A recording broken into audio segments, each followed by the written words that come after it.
थोर महापुरुषांचे पुतळे किंवा स्मारक उभी करताना रीतसर परवानगी घेऊनच उभे करावेत, अन्यथा थेट जेलची हवा खावी लागेल.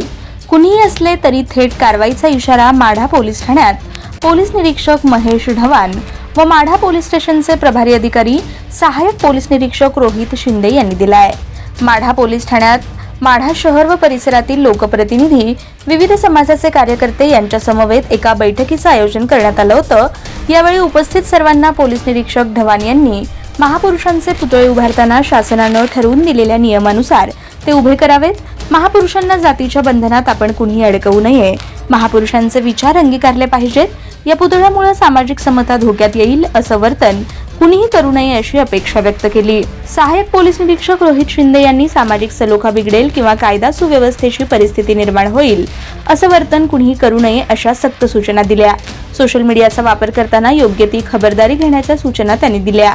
या बैठकीसाठी जिल्हा परिषद सदस्य पृथ्वीराज सावंत, माढाचे माजी सरपंच दादासाहेब साठे, PSI मोहम्मद शेख, संभाजी ब्रिगेडचे दिनेश जगदाळे, रवी सरवदे, BBS ग्रुपचे अध्यक्ष सुधीर लंकेश्वर, अमर लंकेश्वर, शहाजी ढावरे, शंभूराजे साठे, किरण पवार, नगरसेवक अरुण कदम, बाबा मस्के, अरविंद खरात आदी उपस्थित होते.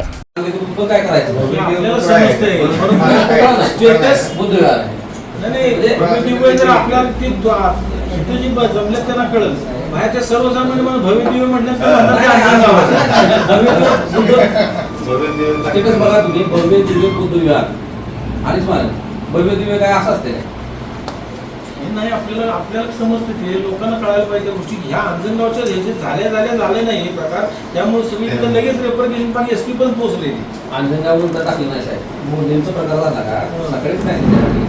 आता एवढं काय करतात, 2 तारखेला पण ते माळ्यातच नाही, बाहेरचे पण येतात. त्यांना काय सांगितलं, ह्या सगळ्या गोष्टी आपण करायच्या, आपण करायचं तरी परवानगी घेऊन करायचे. त्यासाठी टाकले मलाही शिकवले त्यांचे विचार आपल्याला माहिती आहे. बाहेरच्या लोकांनी आम्हाला काही सांगायची आम्हाला गरज वाटत नाही. तुम्हाला वाटते का गरज शिवाजी महाराजांच्या विषयी सांगावं, बाबासाहेबांच्या विषयी आम्हाला सांगावं? आम्हाला काहीच माहिती, आम्ही आणणार नाही. आमचं आम्हाला कळते, आमचं गाव आहे, माझं मी काय करायचं मी करतो, सगळे तुमच्या बरोबर असतात. बरं आज जर तुमचा एकटा समाज वेगळा असता किंवा